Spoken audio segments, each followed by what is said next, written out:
히브리서 4장 16절 말씀입니다. 신약성경 357쪽 히브리서 4장 16절 우리 한 구절 말씀 함께 합독하시겠습니다. 히브리서 4장 16절 한 구절입니다. 우리 다 같이 읽겠습니다. 그러므로 우리는 긍휼하심을 받고 때를 따라 돕는 은혜를 얻기 위하여 은혜의 보좌 앞에 담대히 나아갈 것이니라. 아멘. 할렐루야. 옆에 있는 분들 인사 나누겠습니다. 반갑습니다. 예, 감사합니다. 오늘은 히브리서 4장 16절의 말씀을 가지고 은혜의 보좌 앞으로라는 제목으로 함께 은혜를 나누도록 하겠습니다. 이 말씀은 우리가 너무나 잘 아는 말씀입니다. 우리가 은혜를 얻기 위하여 은혜의 보좌 앞으로 나간다. 우리가 담대하게 그것도 나가야 된다고 우리는 성경은 분명하게 이야기하고 있습니다. 그런데 여기에서 이제 그 오늘의 말씀이 시작될 때 그러므로라는 단어로 시작됩니다. 따라합시다. 그러므로. 이 그러므로라는 말은요, 앞에 언급된 그 모든 것들을 결론지어서 얘기하는 겁니다. 그러므로 이렇게 된다. 그러니까 앞에 있는 모든 이야기의 결론 삼아 이야기하는 것이 바로 오늘의 본문의 말씀이라고 할 수가 있어요. 그럼 앞에 어떤 얘기를 했느냐? 이게 이제 지난주 금요일 밤 예배 때 저희들이 함께 나눴던 이야기이기도 한데요.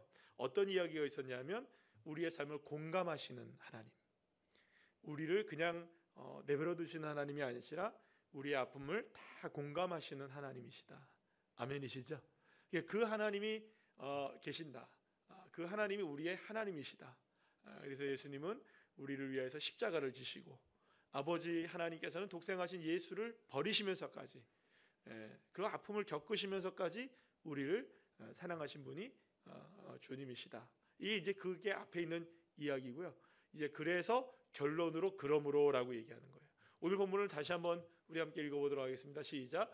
그러므로 우리는 긍휼하심을 받고 때를 따라 돕는 은혜를 얻기 위하여 은혜의 보좌 앞에 담대히 나아갈 것이니라. 아멘. 결론이라는 거죠. 이게 결론.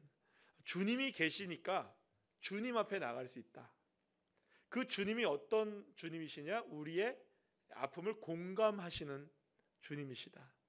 그리고 그 주님은 우리에게 긍휼을 베풀어 주시고 은혜를 베풀어 주시고 거기에다 더하셔서 무슨 은혜를 주시느냐? 때를 따라 돕는 하나님의 역사를 허락해 주신다. 그 하나님이 우리의 삶을 깊이 공감하고 계시기 때문에 우리를 긍휼히 여기시고 때를 따라 돕는 은혜를 베풀어 주실 수 있다는 것을 오늘 본문은 분명하게 이야기하고 있는 것입니다. 출애굽기에 여러분들 그에 의하면 지금 우리가 이제 출애굽기를 계속 큐티 말씀으로 함께 나누고 있잖아요.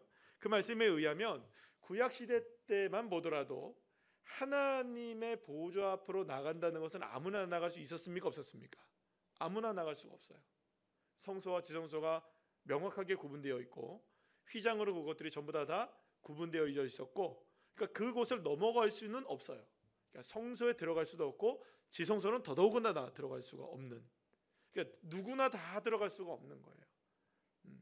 그런데 하나님 앞에 나아가는 사람이 정해져 있을 뿐만 아니라 하나님 앞에 나간다 할지라도 하나님을 만난다 할지라도 성소에서 지성소에서 하나님 만난다 할지라도 생명을 담보할 수 있을까요? 없을까요?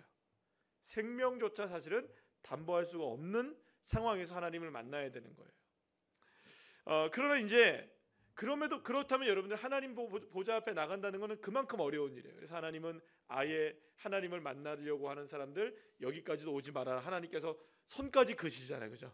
신의 산은 여기까지 올라오지 마라. 뭐 이런 얘기까지 하나님이 하실 정도였으니까 하나님의 보좌 앞으로 나간다는 것은 마치 이제 금지 같은 의미가 있는 그런 모습이라고도 볼 수 있는, 물론 금지는 아니지만 허락된 사람들이 있었으니까요. 그런데 여러분, 일반 백성들에게는 이 하나님 앞에 선다는 것 자체가 이게 굉장히 어려운 일이었다는 것이죠. 자, 그런데 성경을 찾아보게 되면 그럼에도 불구하고 하나님의 보좌 앞으로 나가고 하나님을 만나려고 하고 심지어는 하나님의 보좌를 봤다고 하는 사람도 있고요. 하나님의 보좌를 보기를 원했던 사람도 꽤 많은 것을 우리가 성경을 통해서 보게 됩니다. 여러분 이사야서에 보게 되면 하나님께서 이사야서의 전반기 1장부터 6장까지의 내용을 쭉 읽어보게 되면 하나님이 여러 가지 얘기를 하시다가 6장에 들어와서 하나님이 누구를 부르시냐면 이 이사야를 부르시게 됩니다. 근데 이사야를 부르실 때 하나님의 보좌를 봤다 그래요. 하나님의 뭘 봤다고요? 보좌를 봤대요. 그래서 하나님의 보좌를 보게 된 이 이사야는 자기가 하나님을 뵀기 때문에 나는 죽었다라는 생각을 해요. 근데 하나님의 보좌를 본 이사야는 오히려 뭘 받게 되냐? 사명을 받게 되죠. 그러니까 하나님의 보좌 앞으로 나갔다는 것은, 하나님의 보좌를 만났다는 것은, 하나님의 보좌를 봤다는 것은 그 상황 속에서 단지 죽음만을 의미하는 것이 아니라 그곳에서 새로운 사역의 길이 열려지기도 하고, 그러면서 그를 통하여 하나님의 일하심이 길이 열려지기도 한다는 거예요. 그럼 여러분, 우리가 은혜의 보좌 앞, 하나님의 보좌 앞으로 나갈 이유가 충분히 있겠죠? 길을 쓰서라도 여러분 나가야 됩니까? 안 나가야 됩니까? 나가야 되겠죠. 그뿐이 아니에요. 에스겔서를 보게 되면 에스겔 선지자도 그랬어요. 하나님의 보좌를 본 사람이었어요. 그도 하나님의 보좌를 받기 때문에 그 사명을 감당할 수 있었다라고 얘기를 하고 있는 거예요. 그뿐이 아닙니다. 다니엘도 불꽃 가운데 계신 하나님의 보좌를 봤다라고 얘기합니다. 그러니까 하나님의 보좌를 본 사람들마다 모두가 다 하나님 앞에 귀하게 쓰임을 받았던 걸 보게 돼요. 그러니 여러분, 귀하게 하나님 앞에 쓰임을 받고 하나님의 나라를 이루어가기 위해서 길을 쓰고 이스라엘 백성들 가운데 탁월했던 사람들은 어디로 나가기를 원했던 겁니까? 하나님 앞으로 나가기를 원했던 거예요. 하나님 앞으로. 따라합시다. 하나님 앞으로. 그런데 그 누구보다 다윗은요, 하나님 앞으로 나가기를 원했던 사람이라는 걸 우리가 알게 됩니다. 역대상 17장 16절 말씀 우리 다 같이 한번 읽어볼까요? 시작. 다윗 왕이 여호와 앞에 들어가 앉아서 이르되, 여호와 하나님이여, 나는 누구이오며 내 집은 무엇이기에 나에게 이에 이르게 하셨나이까. 다윗은 고백합니다. 자기가 하나님의 보좌 앞으로 나아가서 하나님 여호와 앞에 나가서 지금까지 나를 이곳까지 이렇게 이르게 하신 하나님, 도대체 하나님은 어떤 하나님이십니까? 하나님이 어떤 하나님이시기에 나에게 이렇게 은혜를 베풀어 주시고 나를 인도해 주시고, 그걸 어디에서 고백하느냐? 하나님 앞에 나가서 고백하는 거예요. 하나님의 보좌 앞에 나가서 하나님의 인도하심과 역사하심을 고백하는 이 다윗. 사랑하는 여러분, 이러한 믿음의 고백들과 이러한 삶이 그들의 삶을 정말로 성경 속에서 탁월한 인생들로 만들었다는 것을 우리가 알게 되는 것이죠. 사랑하는 여러분, 우리 역시 오늘 이 시간에 하나님 보좌 앞에 있는 줄로 믿으시면 우리 아멘 합시다. 아멘이시죠? 사실은 여러분, 이거는 구약시대 성도들에게는요, 상상조차 할 수 없는 일이 이미 우리에게 이루어지고 있는 거예요. 그들은 여러분, 하나님의 보좌 앞으로 나가는 것을 죽음처럼 생각했어요. 내가 하나님 앞에 죽지 않으면 주님 앞에 설 수 없다는 생각을 갖고 있었던 것이죠. 그러니까 감히 하나님 앞에 선다는 것은 결코 쉬운 일이 아니었던 거예요. 방금 전에 얘기했던 이사야나 에스겔이나 다니엘이나 다윗 같은 이러한 탁월한 존재들만이 사실은 하나님 앞에 겨우 설 수 있었던 사람 정도로 보여질 정도니, 여러분, 이건 구약 시대에 얼마나 어려운 일이었겠어요. 그런데 놀라운 일이 있어요. 하나님 앞에 서는 것만 해도 놀라운 일이죠. 그런데 그거 아시죠? 저와 여러분에게는 이미 그 구분이 사라졌다는 거. 하나님이 앞에 계시는 것만도 은혜인데 하나님이 어디에 계십니까? 지금 내 안에 계십니다. 믿으십니까? 하나님께서 모든 성소의 휘장들을 다 끊어놓으셨기 때문이에요. 예수 그리스도의 십자가의 은혜로 말입니다. 마가복음 15장 37절 38절 말씀 다 같이 읽어볼까요? 시작. 예수께서 큰 소리를 지르시고 숨지시니라. 이에 성소 휘장이 위로부터 아래까지 찢어져 둘이 되니라. 아멘. 하나님과 우리 사이에 막혀있던 모든 난들이 다 무너졌어요. 그러니 주님이 내 안에, 내가 주님 안에 있는, 주님이 내 앞에 계시는 것만도 놀라운 일인데 아예 내가 어디에 들어간 겁니까? 이제 주님 안에 들어간 거예요. 주님이 내 안에 계시고, 그러니 여러분, 이건 엄청난 일이 일어나게 된 거예요. 그런데 휘장을 가르치고 우리와 함께 하시는 주님이 되어 주셨기 때문에 이제는 하나님의 보좌 앞으로 누구든지 담대하게 나갈 수 있게 되는 거죠. 주 예수의 이름만 부르면 되는 거죠. 믿으십니까? 자, 그런데 여기서 히브리서 기자는 하나님의 은혜의 보좌 앞으로 어떻게 나가라고 얘기합니까? 담대하게 나가라 그래요. 따라합시다. 담대하게. 담대하게라는 팔레시아라는 단어가 쓰였는데요. 이 개방하다, 공개하다, 신뢰하다, 확신하다, 담대하다, 뭐 솔직하다 여러 가지 의미를 쓰였어요. 근데 이 단어들을 다 이렇게 의미상 조합을 해보면 이 담대하다는 말은 어떤 의미를 갖고 있는 거냐면 이런 겁니다. 자기 확신이 있어야 돼요. 자기 확신. 그러니까 그래야 담대해질 수 있죠, 여러분들? 여러분 그렇습니까? 안 그렇습니까? 아니 자기 확신이 없으면 어떻게 담대하지 못하죠. 자기 확신이 있어야 담대해질 수 있죠. 그런데 자기 확신이 아무리 담대하다 할지라도 자기 확신이 아무리 명확하다 할지라도 담대하지 못한 경우 있습니까? 없습니까? 있어요. 왜냐하면 여러분들 그렇잖아요. 여러분 1 더하기 1 압니까? 모릅니까? 2는 확실하시죠? 그런데 여러분들 만약에 내가 아는 것에 대해서 확실하다면 어떻게 될까요? 드러내야죠. 그죠? 이게 담대한 거예요. 내가 아는 것. 내가 아는 것을 확신하고 있는 것을 내가 솔직하게 드러내야 이게 뭐가 되느냐? 담대한 것이 된다는 거예요. 따라합시다. 공개한다. 그래서 공개한다는 의미가 있는 거예요. 담대하다는 것은. 그렇다면 사랑하는 여러분, 히브리서 기자가 하나님의 은혜의 보좌 앞으로 담대히 나아가라고 말했던 것은 어떤 의미가 있는 것일까요? 그것은요 이런 겁니다. 하나님의 은혜에 대한 확실한 믿음을 가지고 솔직하게 그걸 고백해라. 누구를 고백하라는 겁니까? 하나님을 고백하라는 거예요. 하나님은 은혜의 하나님이십니다. 이걸 고백하라는 거예요. 드러내라는 거예요.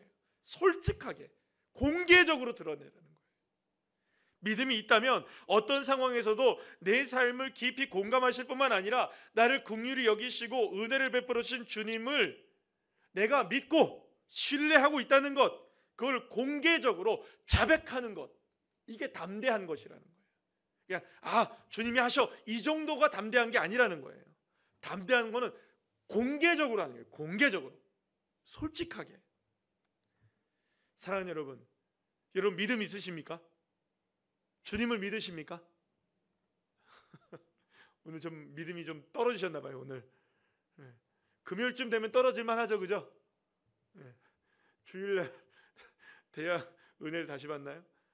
여러분 생각해 봅시다. 여러분 믿음 있으시죠? 예수님 믿으시죠? 하나님 믿으시죠? 그럼 여러분 그거 공개하셔야 되는 거예요. 공개하셔야 되는 거예요. 솔직하게 드러내셔야 되는 거예요. 나의 믿음 있어. 확신하게 공개하셔야 돼요. 여러분이 그러니까 이겁니다. 내가 만약에 믿음이 있다면 내 삶이 어떤 상황에 처해 있든, 내가 지금 어떠한 형편에 내가 놓여 있든 공개적으로 누구를 고백해야 됩니까? 하나님, 나의 하나님이십니다. 하나님 확실합니다. 하나님 능력이십니다. 하나님 역사하십니다. 솔직하게 고백하는, 이게 필요한 것이는 거예요. 이게 은혜의 보좌 앞으로 담대히 나가라는 것입니다. 믿음이 있다면 결국 우리가 달려가야 될 곳은 어디라는 겁니까? 어떠한 형편이든지 하나님의 은혜의 보좌 앞으로 달려가는 겁니다. 그러면서 드러내는 거죠. 나는 지금 어디 앞에 있다? 하나님 앞에 있다. 하나님이 내 안에 계시고 나는 주님 안에 있다. 이걸 외치는 것이 담대한 것이라는 거예요. 근데 많은 순간 우리가 이 외침이 없는 거예요. 담대하지 못한 거죠. 쭈뼛쭈뼛하는 거예요. 머뭇거리는 거죠. 주님을 고백하기보다 걱정이 먼저 앞서고, 주님을 인정하기보다 먼저 내가 고민거리를 먼저 휩싸이게 되고, 계산하게 되고, 따져보게 되고. 사랑하는 여러분, 믿음이 있다면 먼저 선포하셔야 됩니다. 선점하셔야 됩니다. 그 자리를 누구에게 뺏기지 않도록, 주님의 자리로 뺏기지 않도록, 여러분 주님이 그 자리를 차지하실 수 있도록 내 마음의 첫 번째 자리, 가장 그 귀한 자리가 주님의 자리가 될 수 있도록, 사방에 우겨쌈을 당하는 상황이 온다 할지라도 거기에 둘러싸이지 않고 굳건하게 그 자리는 주님의 자리입니다. 여러분 믿으십니까? 이게 담대한 거예요. 그래서 여러분, 이 담대한 거는요 단순하게 무모하거나 배짱이 두둑하다는 의미가 아닌 거예요. 오히려 어떻게 보면 이런 거죠. 배짱이 있다 하고 무모하다고 한다면 그것은 절대적인 신뢰가 있기 때문에 가능한 것이어야 한다는 거예요. 그렇죠? 만약에 우리가 배짱이 있다면 근거가 있는 배짱이어야 한다는 거예요. 여러분, 내 뒤에 누가 계십니까? 내 앞에 누가 계십니까? 나와 함께 하시는 분이 누구십니까? 하나님. 그분이시면 사랑하는 여러분, 무모해도 좀 할 수 있지 않으시겠어요?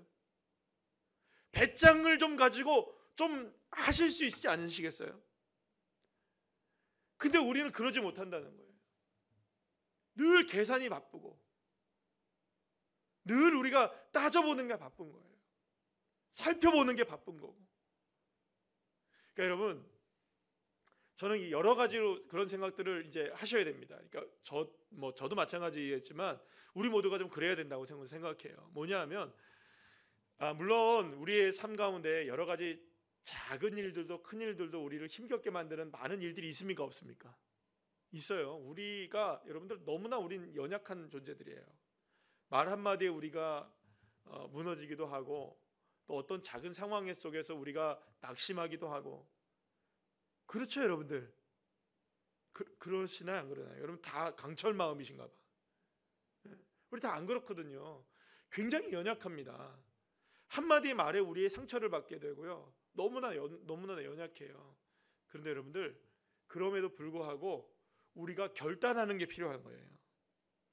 뭐냐? 수많은 상황들이, 말들이 나를 힘겹게 만들고 아프게 만든다 할지라도 그거 곱씹어 보지 말고요. 그거 곱씹어 볼 때에 주님 찬양하세요. 주님께 감사하세요. 아니 그렇잖아요, 여러분들. 저는 이번에 이 비상계엄의 이 사태를 보면서 와, 이건 하나님이 우리나라를 살려주셨구나라는 생각들을 계속하게 돼요, 여러분들. 이 지난 12.7 광화문 광장과 여의도 국회에서 우리가 기도했잖아요, 그죠? 100만 명이 기도했어요, 한국 교회에. 그래서 하나님이 저는 지켜주셨다고 믿습니다. 다니엘 기도의 기간 동안에도 나라와 민족을 위해서 우리가 여러분들 16,000교회요? 기도했잖아요. 나라와 민족을 위해서 매일 빠짐없이 기도했잖아요. 주님이 응답하신 줄로 믿습니다. 위급한 상황 가운데서 건져주시고 잘못된 길로 걸어갈 수 있는 상황 속에서도 주님이 역사하셨다는 거 저는 믿습니다. 그러니 여러분, 낙심이 되는 때가 있다 할지라도 그래 맞아, 주님이 도우신다, 주님이 역사하신다, 주님이 이끌어 주신다, 이 믿음을 가지고 하나하나 계산하기보다 먼저 주님 앞에 엎드리고 먼저 주님을 찾고 믿음의 커밍아웃을 하셔야죠, 여러분들. 주님이 왕이십니다. 전 요즘에 이 찬양 너무 좋아요. 주님만이 왕이십니다. 할렐루야. 너무 좋잖아요. 이곳에 내 삶에 온 땅에 이 나라 민족 위에 주님만이 왕이십니다. 여러분, 주님이 이 고백을 얼마나 듣고 싶어 하시겠어요? 담대하게 이 고백을 하기를 원하시는 거예요, 하나님은. 저와 여러분 모두에게. 그래서 사랑하는 여러분, 이 무모해 보여도 우리의 무모함은 다른 것이 아니에요. 주님이 역사하신다는 이 믿음을 갖기에 때로는 무모해 보여도 주님 믿고 나가는 거예요. 어떤 분들은 그렇게 얘기할 수 있어요. 아니 지금 우리가 해야 할 일이 뭔가, 여러 가지 이 이런 시국에서 우리가 해야 할 일이 뭔가. 여러분, 우리는 행동하기보다 행동을 하고 안 하고의 문제를 제가 얘기하는 게 아니에요. 우리의 행동은 주님 앞에 서는 겁니다. 그리스도인들은 주님 앞에 서야 됩니다. 그러니까 저와 여러분의 행동은 뭐냐? 담대하게 외치는 거예요. 주님만이 왕이시다. 주님이 하신다. 이 주님이 하신다는 이 결정적인 믿음의 고백이 있을 때 우리는 뒤로 물러나지 않는 거죠. 이게 여러분들 무모해 보이는 일이죠. 그런다고 여러분들 정말 하나님이 하시나? 사람들은 그렇게 생각해요. 그건 하나님을 모욕하는 거죠. 그거는 하나님이 왕이신데 말입니다. 할렐루야. 그렇기 때문에 여러분, 하나님의 은혜의 보좌 앞에 선 사람들을 향해 주님이 뭐라고 말씀하시느냐? 이렇게 얘기하시는 거예요. 때를 따라 도우시는 하나님의 은혜를 누릴 수 있게 하겠다. 때를 따라 도우신다. 누구에게 역사하시는 겁니까? 은혜의 보좌 앞으로 담대하게 선포하며 나간 사람들에게. 나의 삶은 내 앞에, 나는 누구 앞에 서겠다. 주님 앞에 서겠다. 이 상황 속에서 나는 주님 앞에 서겠다라는 믿음의 고백으로 나가는 자에게 주님께서 뭘 허락해 주시느냐? 때를 따라 돕는 은혜를 주시겠다. 그러니까 사랑하는 여러분, 우리가 주님을 신뢰하고 주님을 향한 믿음의 고백이 사실은 우리를 때를 따라 돕는 하나님의 은혜를 경험하게 하는 겁니다. 그러므로 사랑하는 여러분, 때를 따라 도우시는 하나님의 은혜는 오직 누구만 주실 수 있는 은혜냐? 하나님만이 주실 수 있는 것이고요. 그러니 정말 때를 따라 도우시는 하나님의 은혜가 정말로 절실하다면, 여러분 때를 따라 주님이 도우셔야 되죠? 아멘이십니까? 오늘도 도우시고 오늘 밤에도 도우셔야 되고 내일도 도우셔야 되고 때를 따라 도우셔야 돼요. 하나님이. 그러려면 여러분 그것이 정말로 절실하다면 그 절실한 만큼 우리는 누구의 보좌 앞에 담대히 나가야 되느냐? 하나님의 보좌 앞에 담대히 나가야 됩니다. 머뭇거릴 이유가 없는 거예요. 무엇 때문에, 이것 때문에, 저것 때문에 형편과 사정은 다 있을 거예요. 그죠? 그렇잖아요. 주님께서도 비유의 말씀을 통해 얘기하시잖아요. 잔치를 벌였는데 잔치에 초대장을 넣었는데 아무도 안 와요. 다가갔더니 사람들이 뭐라고 얘기합니까? 나 장가 들어야 되고 소도 팔아야 되고 밭도 사야 되고. 이유가 맞습니까? 안 맞습니까? 이유는 타당해요? 안 타당해요? 여러분 결혼해야죠. 그죠? 여러분들 다시 결혼하라는 얘기가 아니고요.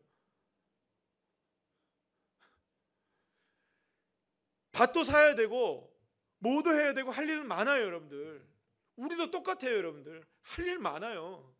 왜 할 일이 없어요? 여러분들 얼마나 할 일이 많아요 우리가. 그런데 여러분들 그 많은 우리의 많은 할 일 중에서도 가장 중요한 할 일이 뭐냐? 주님 앞에 담대히 나가는 거예요. 그걸 끊어내고 나와야죠. 그래서 여러분들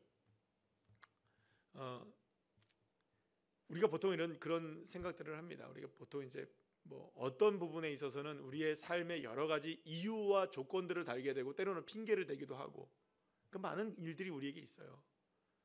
그러나 하나님 앞에 담대히 나가는 건 이유도 초월하셔야 되고요. 핑계도 초월하셔야 되고요. 상황도 초월하셔야 돼요. 아멘이십니까? 아니 절실하다면서요. 도우심이. 하나님의 은혜의 그 때를 따라 도우시는 하나님의 은혜가 절실하시다면서요. 그러면 그 절실함이 커야지 되잖아요. 내 삶의 이유보다 더 커셔야 되잖아요. 그죠? 왜냐하면 하나님의 도우심이 필요하니까. 그럼 여러분 그 절실함이 뭘 이겨내셔야 되냐면 담대함이 뭘 이겨내셔야 되냐면 결국 우리의 상황들을 이겨내야 되는 거예요. 이 싸움을 하시는 겁니다. 우리가. 이유를 다 대보면 여러분들 다 그렇죠. 그렇죠. 다 이해되죠. 여러분들 다 이해되죠. 그러면 뭐 여기 순장님들 많이 계시지만 순장님들이 이렇게 이제 신방을 하시면서 성도님들, 순원들 이번 주에 예를 들어서 안 나왔다 하면 이유가 다 있습니까? 없습니까? 이해는 되죠. 그죠? 이해는 되나? 여러분들 그러면 이해했으니 됐습니다. 뭐 그럴 수 있죠. 뭐 얼마든지 안 나오셔도 돼요. 그런 이유라면. 이러시겠습니까? 얼마든지 이해가 될 수 있는 이유라 할지라도 그 이유보다 뛰어난 이유가 있으셔야 되는 거예요. 그게 우리에게 담대함인 거예요. 담대함. 그런 상황 속에서도 우리는 주님을 외치고 절연하게 주님을 외치고 결연히 외치고 절실히 외치고. 다윗은 자신의 삶이 지금까지 이룰 수 있었던 모든 것이 하나님의 은혜였음을 고백하면서 하나님의 보좌 앞으로 나아갔었어요. 하나님의 보좌는 하나님의 은혜를 고백하는 곳이었었어요. 다윗의 고백은 하나님의 보좌 앞에서 모든 것이 하나님의 은혜였음을 고백하고 있는 것이었어요. 그렇다면 사랑하는 여러분, 다윗이 하나님을 만나던 은혜의 보좌는 정말로 어디였을까요? 어디에서 이 다윗은 하나님의 은혜의 보호자를 만났을까요? 물론 다윗의 장막에서도 있었어요, 그죠? 자기의 그 다윗의 성 앞에 안에 다윗의 장막이 있었으니 거기서 주님을 만났을 것도 몰라요. 그렇다면 여러분, 그 장막이 나중에 세워졌으니 그러면 그 전에는 언제 하나님을 만났을까? 도대체 그 다윗은 하나님의 은혜의 보좌를 어디로 두고 있었던 것일까?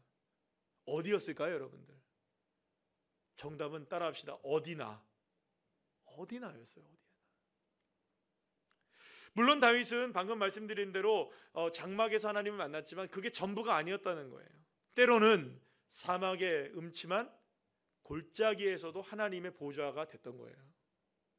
때로는 푸른 풀밭도 보좌가 되었던 거예요.